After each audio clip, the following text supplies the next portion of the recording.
Hi, welcome to A Closer Look, a show where we take a closer look at something that interests us, and we hope that it interests the Upper Valley residents. My name is Donna Giroux. I'm the Executive Director at CATV, and with me today is Mark Bradley, the Assistant Director over at the Lebanon Opera House, and Petey, the tip-top Oodles dog.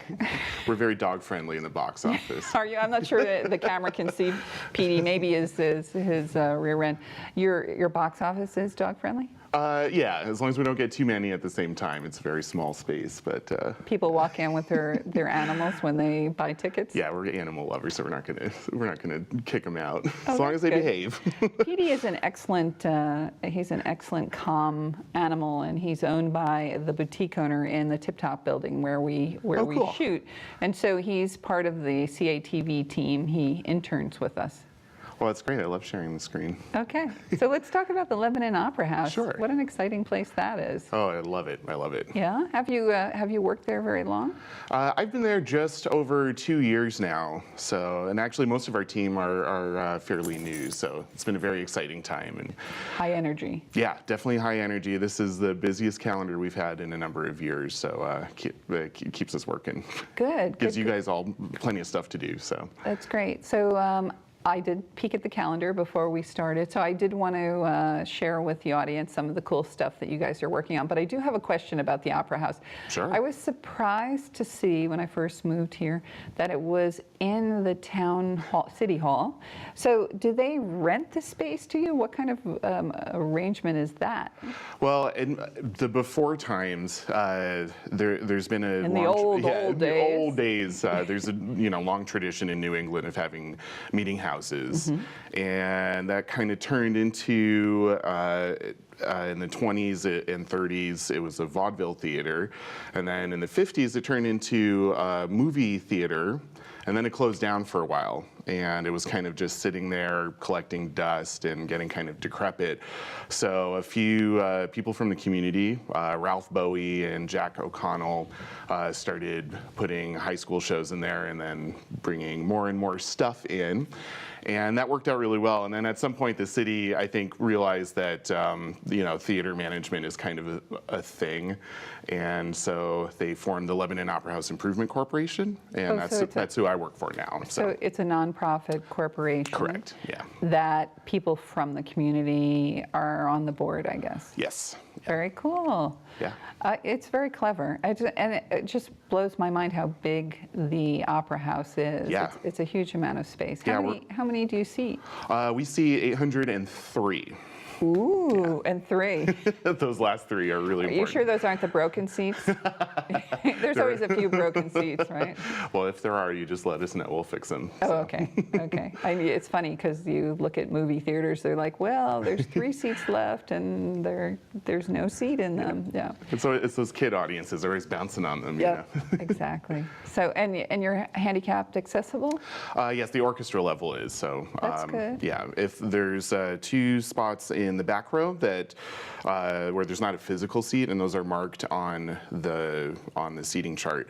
And the first 4 rows, we can actually remove pairs of seats. So we don't ask people when they're purchasing, but you can certainly call the box office if there's any questions about accessibility. Oh, that's good. And how do you? I know there's a lot of steps to get up into it.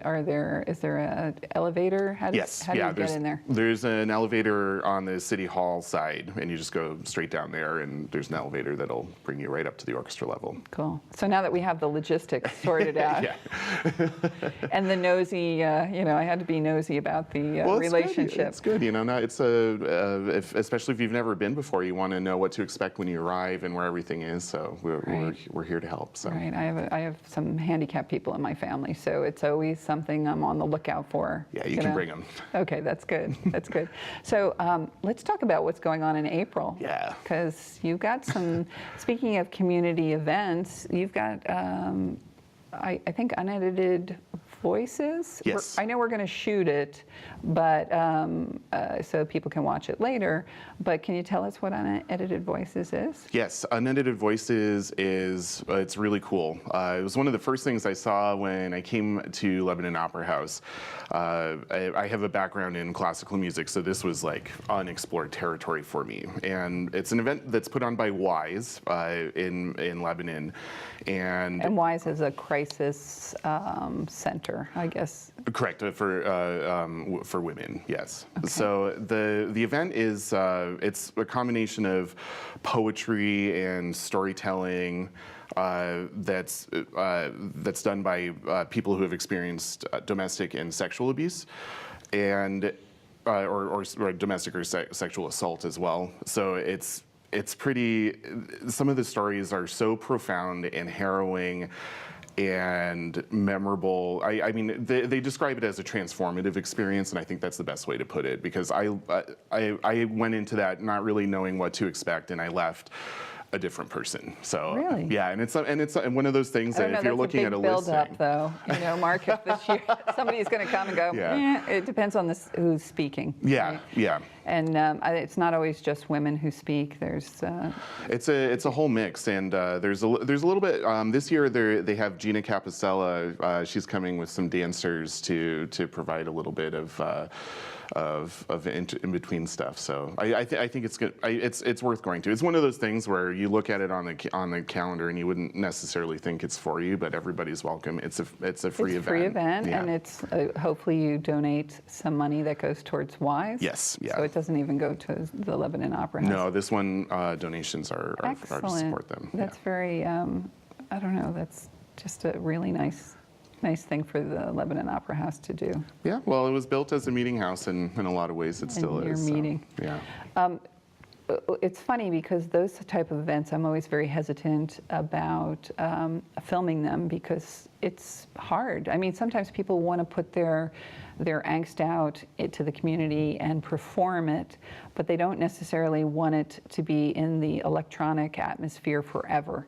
So it takes great bravery to be able to work through that and let us film it. Watch now. Now we'll get a phone call.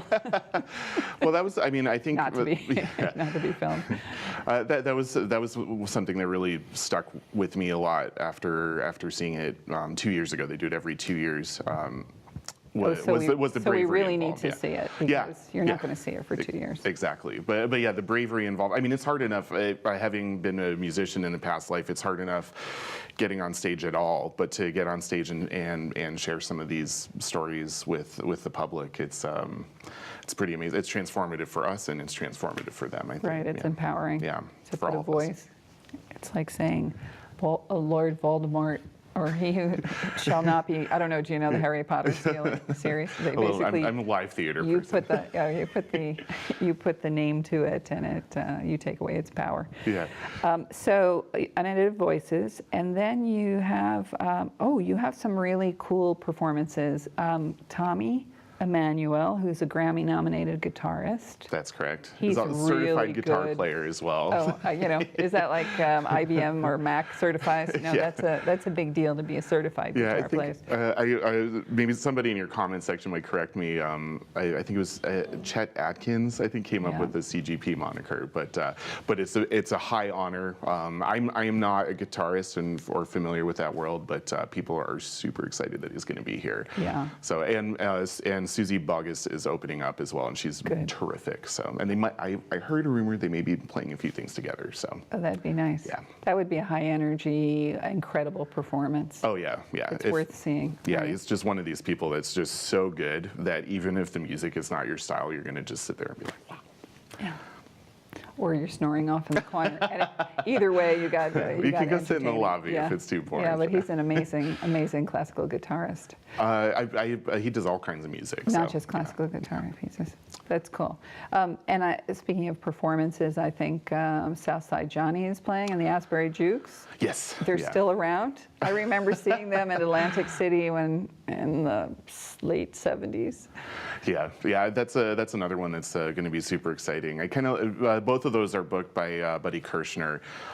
We're lucky to have him in the Upper Valley because he's been able to help us bring in some just remarkable artists like. So he's a promoter, or correct, he's yeah. I wonder. I don't understand how that works at all. So he says, I'm going to sponsor this performance, and they rent the hall. Yeah. I guess the easiest way to explain it is he just helps connect artists with the venue and our audiences here.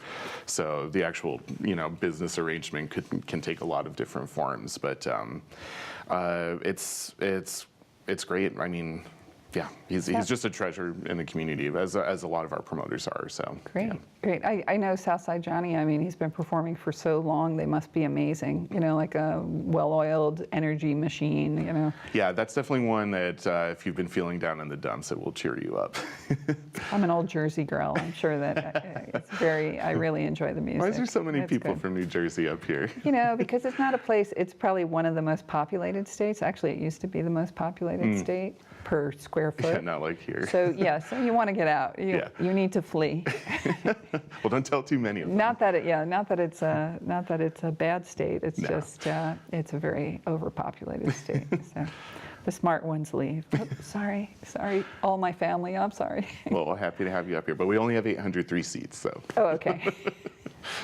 So Pied Piper, the musical, what is that? Is that a school district thing? Is that something that the kids are putting on? Yeah, it's a lot of people, they'll hear about Tommy Emmanuel or Southside Johnny or all these big name artists that we have.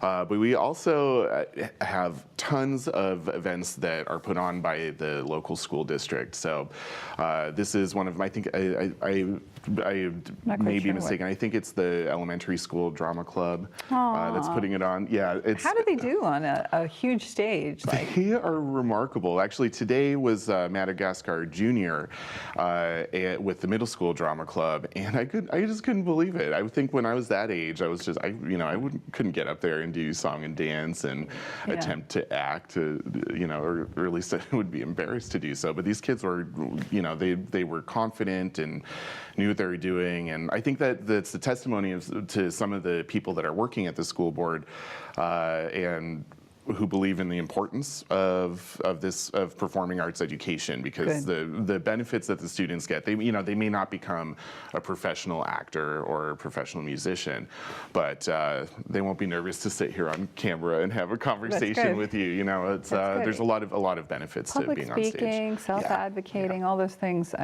People don't realize theater can bring that to a person. And most of these events are free or $5 or less. So it's the kind of thing, if you happen to be in town or out for a walk, just and it's on the calendar, let's stop by and see. I'm a band nut. I was in band in high. Yeah. A band nut. I still play with What do you play? I play clarinet and bass clarinet. I was a clarinet player. I did many a what do you call it? A parade. You should come join the community band. Oh my gosh, I haven't picked up a clarinet in years. So there's a community band? Yes, yeah. And do they perform at the Lebanon Opera House? We do perform at the Lebanon Opera House and also throughout the Upper Valley at all the greens, and you might see us. And we have a trailer that we all sit on and do the parades around Memorial Day. So we call them bandos. Yeah. That's a compliment, right? Yes. And when we raised our kids, it was in Trumbull, Connecticut, and it was like the top 10. It was in the top 10 in the country. So it was like a creepy cult, but they were incredibly successful. So the community band's not a... Yeah. Is it a creepy cult? No. Well, it's a little cultish, but it's not creepy. But that's good. But you can enjoy. Yeah. So we got a little bit of everything. If you like bands, you could come see the middle school or high school band. You could see the community band. We'll be there in June. Good. So yeah. In June. We'll have to, it's not on the calendar yet, though. No. There's still a few where we're nailing down the dates and figuring good. all that stuff out. And so, speaking of community, there's a Northern Community Theater also.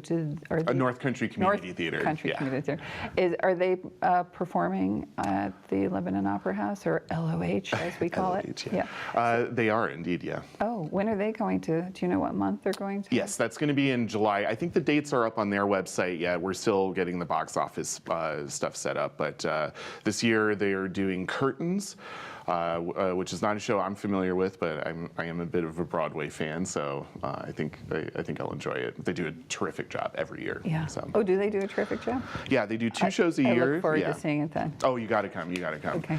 Yeah, last year they did Beauty and the Beast, which was amazing. They do in the winter they do teen production.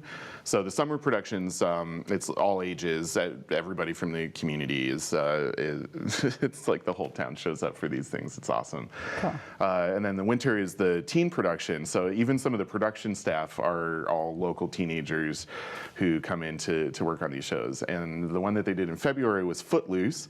They sold out for the first time ever, and not only that, they sold out all 4 shows. So NCCT is definitely 800 times 4, 803 times 4. That is amazing that they sold out. It's remarkable. Petey, what do you think of that? Hi. You think that that's amazing? Yes. He definitely participates, right?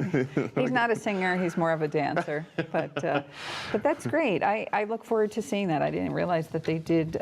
So when it's called, tell me again, it's North Country Community Theater. So North Country, is it mostly Lebanon, or is it Upper Valley people? I think it's safe to say Upper Valley. So, interesting. Yeah. So anyone who's interested in theater can try out.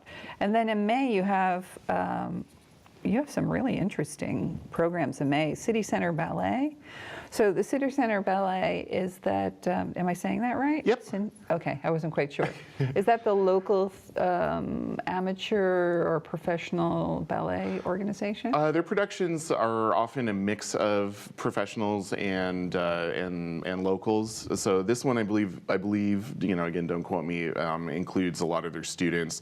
So they're the ones, if you ever are walking on the Lebanon Mall and you see the big picture window with all the kids rehearsing in there. That's the Lebanon Ballet School, which is attached with CCB. So they do a number of productions. Again, they're one of the groups that comes in every year. And is it a big group? I mean, usually ballets have a lot of kids involved. It's a big production, and for this one, I can't wait. I've heard again rumors, but I love rumors. I know, right? But the costumes and the sets are supposed to be stunning. Just unbelievable this year. Well, yeah, so. Alice in Wonderland would lend to a lot of creativity. It's really cool. Yeah. Really cool. Yeah.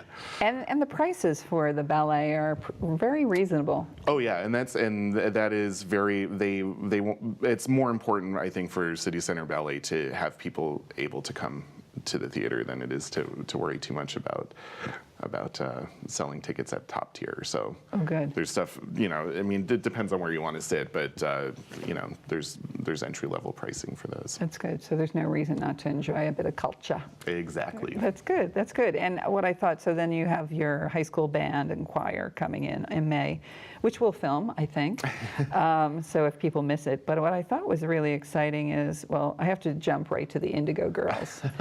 Yeah. Got my tickets. Oh, good. Yeah. So Indigo Girls, I think someone else is opening for them. Michelle, I can't remember her name, but we'll have to call the box office. She's for that. really talented as well. Yeah. And I went online. I went onto your site. I love your site because you have little previews sometimes of performances. So it gives me a really good idea. You get back into the groove of somebody's music.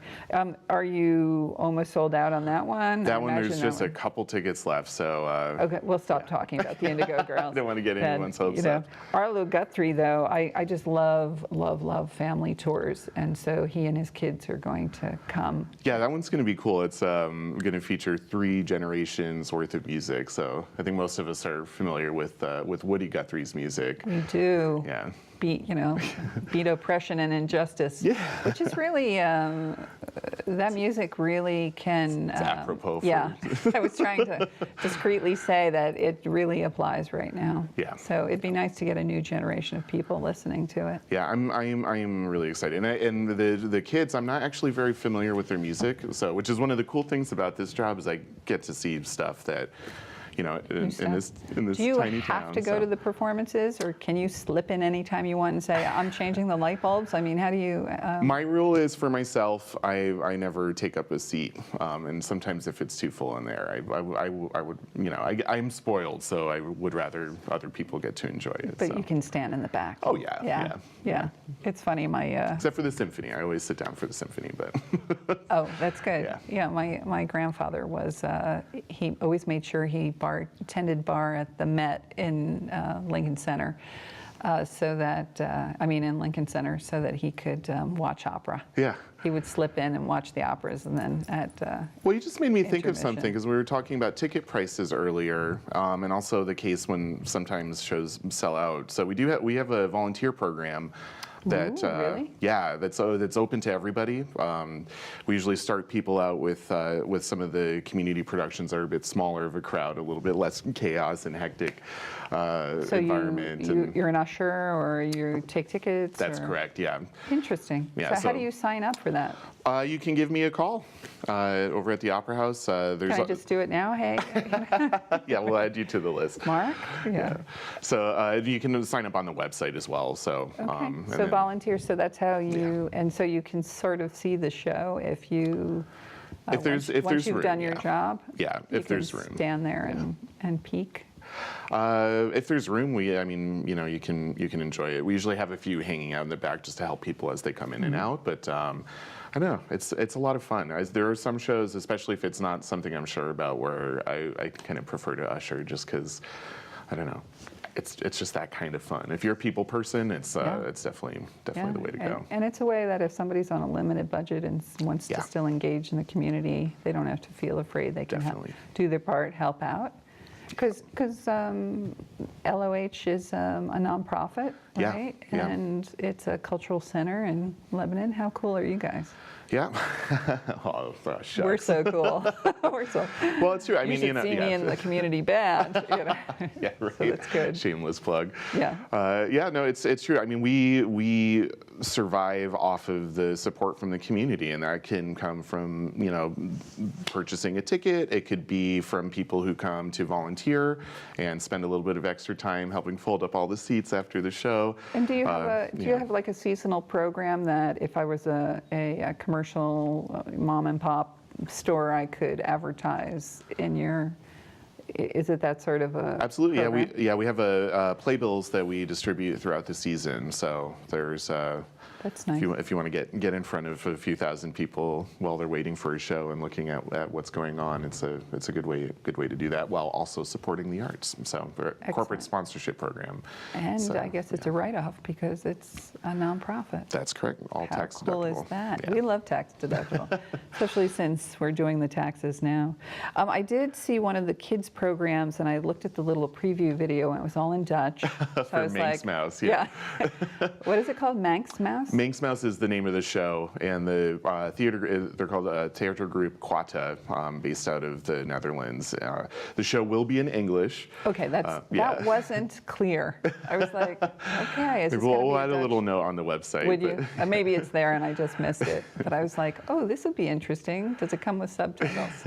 Yeah, that particular theater group, the work they do is remarkable. There's puppetry and multimedia. They were here last, I think, 2 years, or maybe last year, doing Love That Dog. It's really creative stuff. That youth series is one of our best kept secrets. Some of the kids that go to school around here are spoiled when they get to come to these shows because they are top quality theater. The touring groups that come in are from all over the world, all over the country. So this year we have people from the Netherlands all the way to Vancouver, Canada. So That's and the puppet is like about this big, and it's individually, or do several people work the puppet? This one, I'm not quite sure the mechanics of it, but it depends too. They do some things with like miniatures and then a camera that projects that. So that's interesting. So a character can describe some of the action, and while it's sort of being dramatized in puppets, it's really neat. And the theme for this too is it's all about sort of embracing difference and diversity, which is just a good message. CATV is a diversity message too. Good. It's all the voices of the community. That sounds cool. So you got Guthrie, you got Indigo Girls, you have some children's Oh, and things. before I forget, and you have magic. Wait, okay, tell me before you forget. So Earth Day week on April 27th, we have Land of Trash, and that's a chance. If you haven't been to one of our school shows, there's a show at 6:30 that's open to the public for very reduced ticket prices, and that one. wait, Land of Trash. It's called Land of Trash. Yeah. It's set in a post-apocalypse for kids. Let's think about that. Yeah, but it's actually a really hopeful message. I mean, the whole idea is that these two kids are kind of in this world that was just ruined by people not caring about it, and they end up in a dump, and they meet an old man who remembers what that time was like and is trying to bring it back. You know, is he a curmudgeon? He's a bit of a curmudgeon. He has to be if he's hanging out in a yeah. That sounds interesting. It's really So it's adults can go see it. It's not just. Oh, it's for everyone. And that's the longer I work at LOH, the more I realize that even if it's called youth theater, it's kind of still for everyone. Yeah, we enjoy it just as much. Yeah. We don't need a youth to come with us to see it. Yeah. So we're actually run out of time, and we gosh. haven't even got to the summer. So I'm going to look at the camera and say, please go on to the Lebanon Opera House. Is it LOH.org? LebanonOperaHouse.org. So you spell it out, LebanonOperaHouse.org. Yeah. And make sure you're there because there's scalpers out there. Don't go to them. Don't go to the scalpers. And so the idea is just look at the rest of the summer schedule. And of course it changes and grows. Mark, thank you so much for coming. Oh, thanks for having me. I hope you come back. Oh, I would love to. All right, that's great.